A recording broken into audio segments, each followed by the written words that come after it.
This is The Real Gig with Bret Alexander. Paul Young. Bret Alexander. Yes, finally you were in the prodigal child returns. The what? The prodigal child returns. Prodigal son. Prodigal son, prodigal Is child. there such thing as a prodigal child? Sure. Yeah, I guess so. It's prodigal means. We can do whatever we want. Yeah, all right. We can do whatever we want. It's our podcast. We can do this the way we want to do Damn it. right we can. All right. You need no introduction. I don't? You need none whatsoever. Okay. So I'm not going to tell anybody anything about like you. Elvis. You are like Elvis. Very much like Elvis. I didn't die at 42 though, so No, we're you good. did not. He died on his throne. I'm hoping that happens to me. All right. So I'll give you a little intro. I mean, I've known you to probably 2000, Yep. year 2000, about 25 years via Saturation Acres, Danville. When we, not long after we moved into that place, you were playing with a band called Imperfect Vision, if I remember correctly. Yes, sir. And then soon came the band Panacea and all the tales that came along with that band. I don't know if we have enough time, but we're gonna try. We're gonna try. We're gonna whittle through it. We're gonna whittle through it. So real quick, I mean, as far as I don't think I've noticed this a lot with people I have on. You know, a lot of my friends is a lot of us aren't necessarily from major musical families. Like you weren't from was there a lot of music in your family? Nobody can play an instrument in my family. Nobody can play. Well, Yeah. I found out later in life, my mom told me this, that my uncles used to get really shit-faced drunk. And not my uncles, her uncles. So your great uncles. My great uncles, whom I never met. I had an Uncle Spider, whom I never met. I wish I met him. It's a great name. Played on the mandolin. Okay. So they I used like to go Uncle in the Spider. They used to go to the beer garden, get shit-faced drunk, and then go down in the basement and play God only knows what. Yeah. So that's the only musical knowledge I know of in my family. That's the. I noticed that when I moved to Northeast PA, and Kelly, my wife Kelly, is a NEPA native from the So I noticed when I moved that there we go. I'm leaving that in there. I think you should leave that in there. I'm not editing that. It's like when the fluffer comes over. That was an act of professionalism. It was. I'm sorry I was sitting too far back. I'll try better next time. Anyway, when I moved to NEPA, Northeast PA, I learned of the off the charts nicknames that those people have for their friends, like Uncle Spider. I think that might have been his God-given name. I don't know. I don't know his real name. Was Spider. That was on his gift certificate. S-P-Y-D-E-R. Oh, with a Y. Polacks do that. It's like boys, B-O-Y-Z. Makes you tough, hard. Yeah, so I mean, like, and my in-laws, you know, they had friends, you know, they had a friend Stork, and they had a friend Shitty, and they had a friend Bard, and then there was a Flicker, and like nobody knows. I still to this day have seen these guys, you know, I don't know what their names are. No, I'm sure that's not relegated to Northeast PA, but the names are kick-ass. The names are good. Definitely. Yeah, so I'm happy to hear you had a great uncle. I got Uncle Spider, I got Uncle Bart, whose name is John. Yeah, exactly. You know, makes no sense. All the nicknames my family has for each other, and yeah, it was interesting. Yeah, like my father's, you know, was Norm, and his name isn't Norm. Mm-hmm. His name's Francis. His name's Francis. Don't call me on stripes. Yeah, Francis. Do that right now. Don't call me Francis. Don't call me Francis. Yeah, I mean, but his name was Norm. He was named after like when he was a little boy, he babbled all the time. They said, and there was a village idiot in town that walked around babbling in the streets. They started calling him Norm, and then it was on his dog tags. You know what I mean? So it's like it's stuck. Yeah, it's stuck. You know, yeah, and it was just kind of nicknamed him after some guy wandering around town. My dad's nickname was Buck. Buck, yeah. That's I remember my uncles, my cousins calling him that. So that stuck for God only knows how long. Yeah, my father called me that as well. Yeah, there you go. There you go. So see, it's Pennsylvania, maybe, but just working class Americans. Damn right. I think that's what it's all about. But anyway, like getting back to the music. So you didn't have really any music necessarily, musicians or anything that you learned how to play. Mm-mm. You know, like a guy like up in the Northeast PA, somebody like Mike Miz or something. His dad was a great musician, and you know, so he kind of came up through. playing with his dad. And I'm sure learned a lot from him. And lots of others. I mean, AJ was on in AJ Jump, and he same thing. He said, that there was in the outskirts of the family there were players, but not in the house every day. No, definitely not. So I don't know how we end up getting into this stuff. So like, what was it? Just wanted a guitar at some point? I was always into music. Yeah. My mom always had like the Beatles playing, or my father he thought he was the greatest singer in the world. He definitely was not, but he, was into like all the, oldies as they call them. There's a lot of good shit coming out of that stuff. And like when I got in elementary school, I had a music teacher who was very old school, and like his big thing was always like your steady beat. Yeah, he would always talk about that, and he was like a fantastic piano player, could sing anything. Yeah, but that always stuck with me. Of like, at least I learned one thing in school. Yeah. It was, to have that steady beat and meter. Meter, exactly. And that's, everybody ignored that, and I didn't. Yeah. I ignored everything else. I think kind of later on with the records we made with Panacea and all that, I think a lot of your role was kind of like you were kind of in that sort of, the bricklayer, you know what I mean? You're laying down all this foundational stuff that was always, you came in first and kind of laid all that stuff in, and then all the crown molding and everything kind of got added. Well, the house falls down without a good foundation. Right on, yeah. So, I mean, that was just kind of like your forte with that band, was just, even the stuff we're doing now with Portland Frank and things we've done since then is always, just kind of like that really strong foundational groove power structure. I stick to what I'm good at. Yeah, that's a good plan. I'll take that. So, all right. So, Imperfect Vision. I remember Paul did that record. Yeah, I met you there. I didn't record that record. Paul did that one because we were switching off, and he did that one. I remember it sounding great, and I remember that one. And then we got to be pals, and I'm like, so let's just get right into it. We could probably make 2 episodes out of Panacea alone. Yeah. So let's get into it. So how did like, this is a band. For those of you that aren't familiar, this is a band that was kind of in that sort of early 2000s sort of heavy rock thing that was going on. We were a little bit part of it because of our association with the beginnings of Breaking Benjamin. And, there was like a real big scene of that in that early 2000s that was, it was like you guys...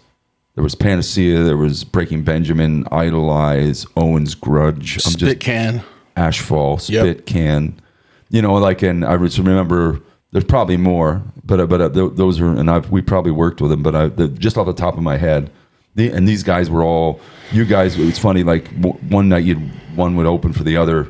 Everybody would just swap off. We just lemon jelly, lemon jelly, a little more blues, but like Dustin's band, we started doing like they asked us to play their CD release show, and absolutely, let's do it. Yeah, I remember I let Dustin borrow my fan so it would blow his hair. So he blow his hair back. That was like my main contribution to the show. We were talking about the practice room, that place. I never told you the story of the practice room elevator when it finally failed. No, I was in it. You were in it when it failed. I was in it when the cable snapped. Did it fall? Oh yeah, it fell. You think the building is scary? You should go to the basement. That's real. Fell to the basement. Yeah, it went all the way down to the main floor. So you were how far up were you? There was 2 stories, right? It was 4. 4 stories. It was we were at the 4th floor, and it went. I think it was around the 2nd. So and I felt it go, and we had gear in there. I don't remember who was with me. It might have been our infamous roadie Joe Skills. Joe Skills, I remember. I know Joe. Yeah. And we hit bottom. It was like I felt like I was in a car accident.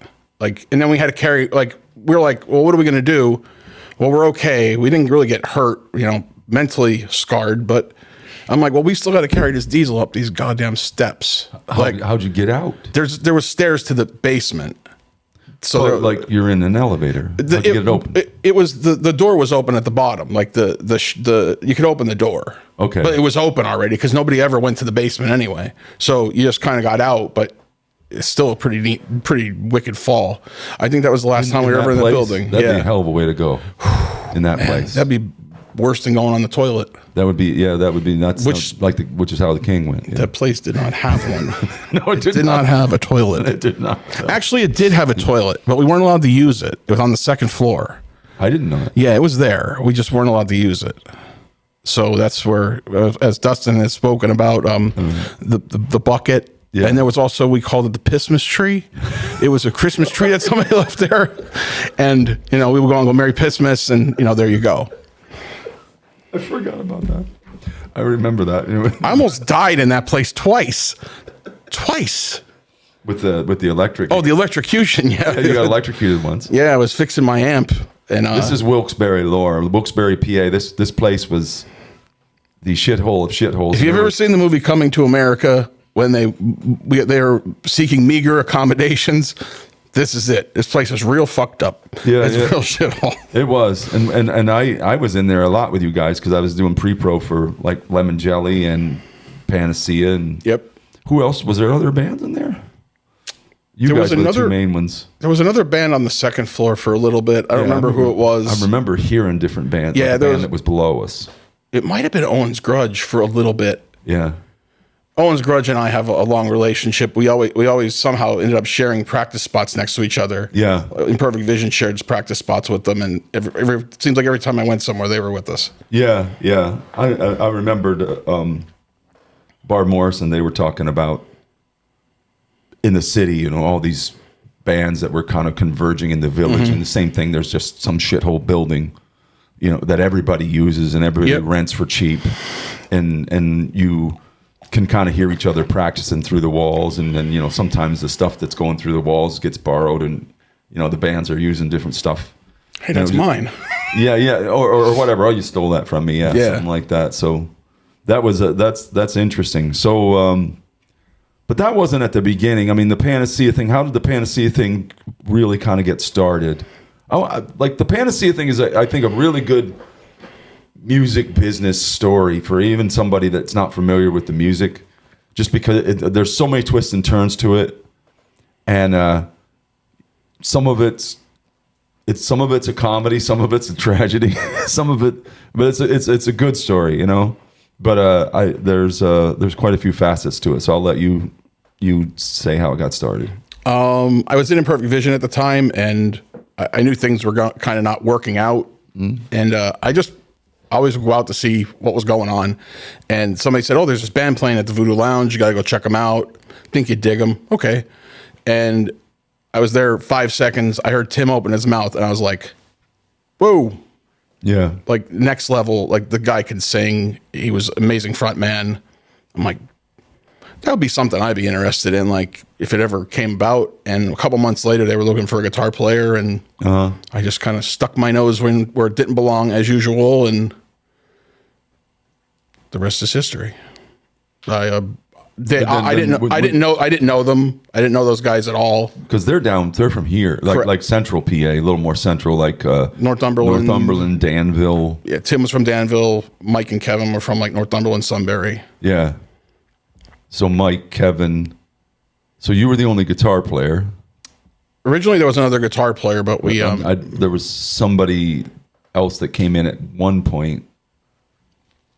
Yeah, there was another guitar. There was two guitar players when I joined. Myself and I think his name was Ed Rodriguez. Ed. Yeah. Ed. I knew Ed. And then Ed was hanging out at the studio for a little while. Yeah. Yeah. And then we moved on from him. Just made it a 4-piece. After we started writing some stuff, and myself and Mike really clicked. Yeah. Mike's probably one of the best musicians I've ever been around. He's really, he's a monster player. He's got great ideas, great feel. And we just started writing, and we just started hammering out. And it's like, we don't need another guitar player for this stuff to be, it's got to be tight. Yeah. And he and I are always on the same page of, tight, make it super tight. And right. It just worked out better with the four of us. Uh-huh.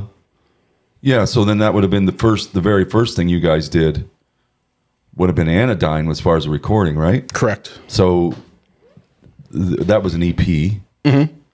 And that album was a little bit like in Northeast PA or Pennsylvania lore, There's a lot of lore going on here. Well, there's this. Well, no, there were a lot of things that went on in that EP that still survive to this day. Number one, it was the first recording from Panacea.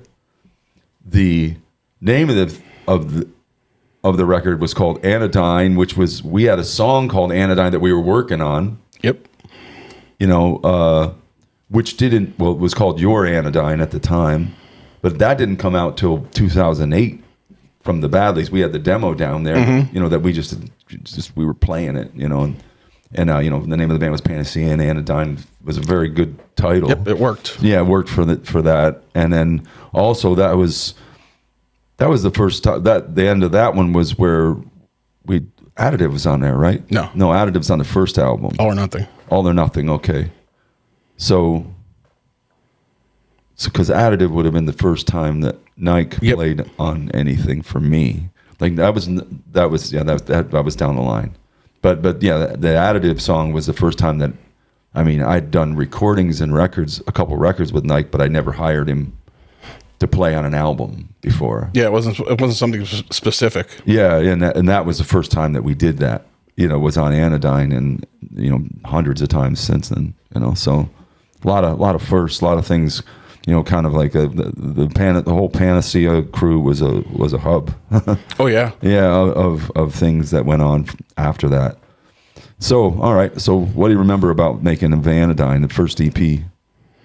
What do I remember? I remember everything. Okay, I remember the whole from start to finish. Yeah, I was only in the band probably about 6-8 months, and that's when they were like, I'm like, we got to record these songs. Yeah, and we actually won a battle of the bands at Peppers in Berwick, and they offered free studio time at a studio in Hazleton. And I was like, listen, if we're going to put our time and effort into this, let's just do it the right way. Yeah. And you know, I like free shit too. I love it all the time, but it only gets you so far. You get what you pay for. And I mean, it shows, the proof's in the pudding. Yeah. So like, you know, 6 months in, 8 months in, we're down with Paul and you tracking away. And what year is that? 2005. That's that late. Yep. 2005. Wow. Actually, the album was released in October 2000. So it might have been like very early 2005. Really? Yeah. So that's not long before we left. We were, yeah, there wasn't much. Before I left, Paul had left the studio and went to work at Susquehanna University.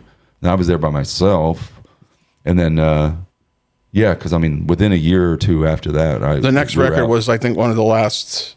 That would have been All or Nothing. Yeah, because but we did that first string section with Nike. I love talking about this stuff. You know, just like you're trying to remember when it happened.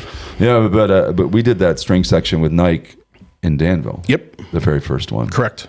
So it must have been 2006. It was 2000. It was definitely 2006. Okay. All right. My curse is I don't forget anything. Yeah. Good or bad, I remember it all. Yeah, you remember it? I remember everything. Unfortunately. But I mean, and we had done some pre-production down here. Was that at Kevin's house? It was a garage. Yeah, it was a garage practice spot that we rented. Also we rented it. Okay, I thought that also did not have a bathroom. This is a reoccurring theme. So anybody who's ever there noticed there was always gallon jugs laying around. Oh yeah. That was there was that place that was over off of Route 80. That was later on. That was later on. There were facilities there, but you had to walk up to the house to get to them. To get to them. That was actually Jess's in-laws. Okay, that's whose place that was. Yeah, Kevin's Jess. Okay, all right. Well, getting that all together. That's wow. But the thing I remember, you know, it was kind of like probably Breaking Benjamin was 2002, somewhere around there. Mm-hmm. When that EP came out, and you guys, you know, I think I remember we're doing pre-pro, and I just remember, I mean, it's kind of like that kind of, anything with a rock band, you know, great songs and a rock star. I mean, it sounds stupid, but you know what I mean? And you guys had a great, I mean, we had that. Tim's a great singer. You know what I mean? And it had great songs, you know, so it was a little more, it wasn't as, I don't know what, it was more kind of Incubus-y to me. Like there was a lot more there's a lot more extra things going on than just a straight up new metal, or you know, I mean, I don't like that term necessarily, but there was a lot more going on there. A little more instrumentation and like chord changes and everything. Just the actual songwriting was a little bit more little more filigree to it than just sort of like a metal band or something like that. And you had Tim, who was a great singer and was real melodic, and made it sort of easy. So, as I remember, I want to break this into 2 episodes, so I don't want to get too far ahead of myself. But so we did Anodyne. Then, I mean, when did you guys start to feel like, okay, we got something going on? Immediately. Yeah. That's why the slave driver you're looking at decided to go, well, let's get back to work and do something else, because this isn't going to last. Like, it's great, but we need to have the next thing ready. Yeah. So immediately after that was dropped, it was like we were like right back to work. Yeah. And But I mean, I'm saying, as far as like, were you seeing it in the clubs? As far as like an audience reaction, I mean, I was seeing that. I can't remember how early I was seeing it. I remember when I first joined the band, they were getting like some buzz. Yeah. It started to really pick up after that album. Yeah. Just like In the club, the clubs were, that's where you're seeing it. There's a lot of people coming out, and a lot of talks going on, and it's just on a ground level. Yep. Just at the bars and the clubs, and just kind of like, you can just kind of feel it. That's one of those things too, is I have a problem. I don't know if I can say this properly, but there are just so many. I saw this when I had a record deal, and it sounds so simplistic, but it's like, if there's nothing there, or there's not much there, no matter how good you are at the business side, it's just only going to rise so far. You know what I mean? It's just like, you can buy your way, or you can work your way so far. You know what I mean? And I've seen that happen, with, some of these groups, they have like lots of backing, and they have lots of money to do all the things that you need to do to push a record out there. But it kind of comes down to what happens when you stand in front of a bunch of people. Or what happens when you stand in front of nobody, because nobody's coming to see you. Right, yeah. Like, if you can't do it in your hometown, right, you're not going to be able to do it anywhere else. Like, I always see all these bands like, oh, we're playing, like, we're traveling and we're doing this stuff. Awesome. Like, I'm all about getting out and go and do it. But what happens when you come home? Yeah. Like, if that's a thing, you should come home and be like, well, I'm home, and there's people here to see, a lot of people here to see us. Right. Not, well, I come home and I'm playing to 4 people still. Yeah. Or something's not right. Yeah. Or you can kind of like, if you're doing things really professionally and you're connected and whatever, and you can kind of get some good opening slots, or you're playing in front of somebody that does have an audience, and everybody goes, boy, that's a really good band. But you didn't move anybody. You didn't move anybody's hearts. Exactly. Yeah. I mean, there's a certain thing, like, you can kind of get your profile very good, and if you're very good at creating content and putting things out there, but there's nothing underneath it, it's not going to work. It's just not going to last. I mean, the game has changed so much over time, but it's still the same premise. Like, if you don't have the groundwork and the good stuff to start with, yeah, what are you going to do? Yeah, like, I saw like that. Building a house on mud. No. I mean, I saw that being on a major label. Just when you're watching people who have basically unlimited resources, and are just going to write it off if it doesn't go well, and there are just some things that just kind of, if it's good, if you touch a bunch of people, it's going to find its way. Whatever that might be, it's going to find its way. People are going. That's not relegated to music. Anything. I'm still amazed we're still talking about this today. Yeah. How is that for you? Like, I lived it. I did it. I'm still amazed that there's still people that want to talk about it today, and still come and like write messages to me, be like, oh, this song, well, I was having a hard time in my life. This kind of changed my life. And sure. Oh, I used to come see your shows because my boyfriend used to beat the shit out of me at home, and I was my release. And it's like, wow, it was a lot more in depth than skin deep. Yeah. I remember one time, like, I was standing outside my place up in Northeast PA, and I was standing outside, and there was a car that comes blazing by, and there was a red light. It stops right in front of me, and it's blasting you guys. They're blasting "We the Broken." It had to be like an IROC Camaro or something. Oh, maybe, but it was that song "We the Broken," and it was like the guy's cranking, and he thinks he's really badass. You know, he's kind of looking at me, and probably had him. And I'm like, well, number one, I did the record, and number two, it was done 20 feet away from you now. In the basement of this building right here. And you have no idea, you know, you just think that I'm just some crazy old man standing on the corner. No clue. Yeah. So that was pretty funny. You know, that was a neat little moment. You know, sometimes that happens. Sometimes you're listening to the radio or something and something comes on and you're kind of rocking out to it, and then you realize it's you. Or, I mean, that happens to me often, you know, like something's on often in that when I listen to the radio, I don't listen to the radio that much, but something you had something to do with and you're listening to it. I like that. Yeah. Pumping gas or something. That's happened to me lots of times. Making a sandwich. The sets, one of the Sunday night shows or something. You hear, oh, right. That's me. Right. Yeah. That's like super cool. So, so Anodine. Okay, talk about. So you guys were kind of seeing it in the clubs. I mean, the basic premise of the thing is great. You said then you're gonna do another record. Yeah, let's talk about that process. So, what's next? We just got back to work. Yeah. We all kind of brought ideas in. Mike brought a lot of ideas, and we just started. It's just sit down in a room and play. Yeah, like nothing was really preconceived.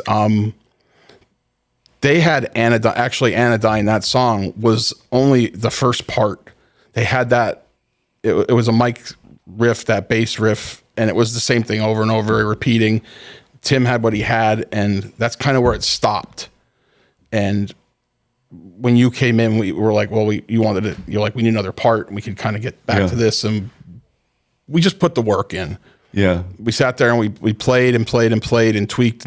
And, you know, then we finally brought you guys in and said, you know, well, what do you think of this? And then we tweaked more, and it was elbow grease. We did a lot of pre-production. Like I've done a lot of records since then that we didn't, you know, I haven't done a lot of pre-production in recent years, honestly, because a lot of times the pre-production is you're using outside players.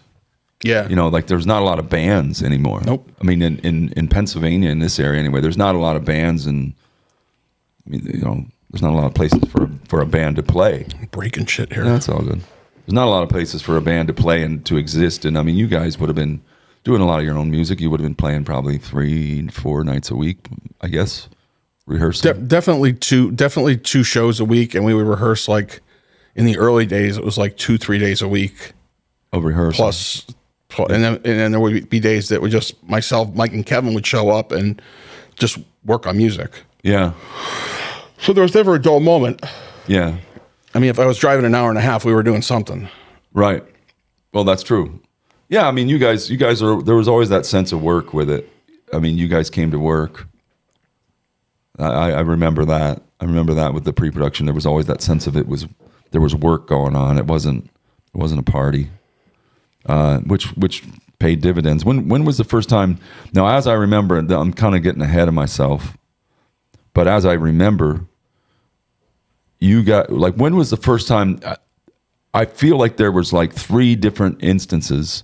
There were 3 different sort of almost record deals. Am I right with that, or was it 2? Yeah. It was 3. There was 3. So when was? I mean, this is 20 years ago, almost. So when was the first one? Like what happened? 2007. Yeah. The concrete. That was first. That was first. The concrete and the Warped Tour. The Warped Tour. Yeah, the Warped Tour guy wanted us to do something, and that just kind of. So I remember going up to the city. Yeah, we all went to the city. We played like in the boardroom and that with them, and we played acoustic, no mics, no nothing, just, you know. Yeah. I remember that. And, you know, it was looking. What was that guy's? Kevin. His name was Kevin, I believe. Yeah. And oh my God, I can't remember either.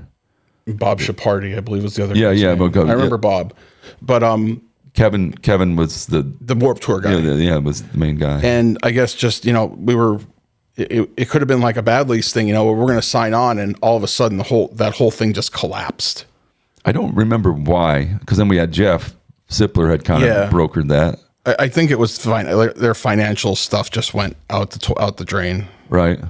Yeah, it wasn't. It wouldn't have been good. Yeah, it didn't have anything to do with the music or whatever. No, nothing at all. It was their side of things, and it just kind of lingered on. Like, oh, are we going to do something? And that was like, well, they don't have the money to do it. Yeah, I remember when we started doing the studio thing. Like within the first 5 years of us starting, basically a studio, but basically a production company. There were 5 bands in one form or another that were getting record deals or artists. You know, there was a couple that were solo people, and the varied ways of which these things go wrong. You know, what a shit show the music business is. It is such a shit show. It's so fucking terrible. I'm not anti record label. It's such a shit show. Oh man. I'm not going to disagree with you because it's like, hey, hurry up. Yeah. Now wait. Just keep waiting. Yeah. Like, I ain't got time for this bullshit. Like, Yeah. shit or get off the pot. You know, there was always the people that would come in and be like, oh, well, this and that and this and that. And it's like, well, yes or no? Yeah. Yeah. Right on. Like, there's no middle ground here. Like, And you don't really know if they're actually interested in doing things. And I'm not really anti major label. I mean, major labels certainly. I think at the end of the day, the biggest thing is, and I talked to AJ about this, was kind of, it used to be records don't sell anymore, but it used to be, the point was if you sell records, you get to keep making them. You know, now it's a little more like you put asses into seats, you get to keep playing. You know, 20 million followers. It doesn't matter if you're 95 years old. If people come to see you, that's all anybody cares, whether you're if you're a venue or a promoter or a club or whatever the case may be. Record deals, man, I just remember different things like the first major label album. I won't get into names, but the first major label album that Paul and I ever, you know, got a check from a label, like, you know, to make a record. You get the money up front and you make the record, and then when you deliver, you get the back end. And man, what a mess. I mean, it was a mess. And then, like, we got to the end, turned the mixes in. How did that go? We turned the mixes in. The A&R guy signed off, said, yeah, you're done. This is good. You're out. You know, you've delivered. You have fulfilled your obligation. Yeah. Days later, the phone rings, and the manager says, I'm on Route 80, driving home with both my little kids, you know, in car seats, and my wife, you know, in the back, and I get a call, and the manager says, yeah, she wants to redo all of her vocals. The mixes are turned in. Like, this record's in the can. It's done. She wants to redo all of her vocals. I start screaming at this guy with my kid. You know what I mean? It was like, you know, man, what a shit show. What a mess. You know, I said, no, that's not going to happen. And then, you know, weeks later, not even months later, we get a notice in the mail that the label had filed Chapter 13, you know. And so we're not. So you ain't getting no money. We ain't getting no money. But the funny part about it is when they send you the filing, they send you the list of basically who their vendors are, like who they owe money to. Mm-hmm. And at the top of the list was the guy that owned the label, was his management company. Oh, of course. You know what I mean? That they owed the most money to. So I'm like, you know, throw this away. We're never getting paid in a million. It's like seeing, we're looking down, you know, we're looking at the names, you know. Number 2 is Quincy Jones. I'm not getting money. You know, like all these like household names, you know, and we're like number 56. We're like, man. At least you made the list. We made the list. That was, I've said it before. Paul and I always said we judge success by the importance of the people that were screwing us over. You know, it's like, oh man, you know, if somebody really important was kind of ripping us off, we figured we were making progress. So that was usually how it goes. Yeah. But anyway, that was the Warped Tour, and I'll say this, from the Panacea side of things, for me, of everybody I've worked with over the years, Panacea is the band that got the closest and had it not happen. You know, and it happened 3 times. Yep. Yeah, it happened 3 times. No one I've ever worked with has gotten to that. Basically, like, here's the pen, and then they get a phone call while you're handing them the pen. You know what I mean? Actually, it could be 4 because Hollywood was on the line twice.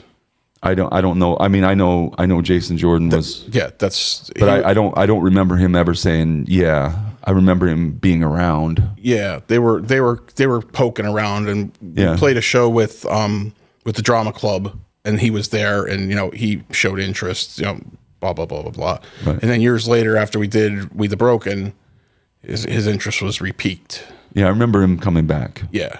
Yeah. They always come back. They always come back. So is that why Mike left? Mike left to join the drama club right when All or Nothing was being released, actually. Yeah. That sucked. Yeah. Myself and Mike were very close. That wasn't a good it was a good thing, but it wasn't a good thing because I lost my compadre. Like that was my guy. And he just decided he wanted to do something else, and Mike is a stubborn son of a bitch, and when it's set in his mind, he's doing it. Yeah. And all I could do is back his play and say, hey, it sucks, but I came over, right behind us here is a bar. You know what I mean? I came in one night. I was coming home from a gig or something like that. I stopped in and they're setting Mike in here having a drink. Was it Bob's over here by the tracks? No, it was in this building. It was right at our little bar room over. Oh, okay. He was sitting there with Mike Krebs. Oh. And they were having a drink, and I talked to him for a few minutes. Nice. I think he's like working for the Spin Doctors now. Yeah, he's doing some tech for the bass guy. Yeah, that's what he's doing now. So, all these guys stay in the business. You know what I mean? They try to, Yeah. So then that wasn't. So then the next person would have been Aaron. Yep. So Aaron Brook, who's now bass player in Breaking Benjamin. So he came in. So so this is like I don't know if people realize the family trees of these musicians. So you got Mike Morgan went off to drama club, then he spins around and ends up doing work with the Spin Doctors down the line. Plus he played with all these other bands over time. Aaron Brook came in, played with you guys for a while, ended up years later playing with Breaking Benjamin. Then I came in, as a producer, and there's just these family trees that are all blasting out from these centers. And there was a I saw this sort of flow chart several years ago they had of the San Francisco music scene, and it was just kind of like looking how all these people were connected, to each other, and it was super cool to see, like, wow, all these people are interchangeable, and so much of that's the one thing, everybody making music from home, that you don't get that sort of, your compadres and your pals, and That's where magic happens. Yeah, Like, not that you can't do it yourself. I mean, it's been seen that people could just do it like in their basement, and it's successful and it's a big hit. But magic happens amongst people, amongst musicians, and the grind, the fighting, the arguing, right, going from good to better to best, and that's the best we could do. Or some people would just be happy with good. Yeah, I'm never happy, so yeah. You're never happy. I'm never happy. You're a true NEPA boy. I've been called a malcontent by many people.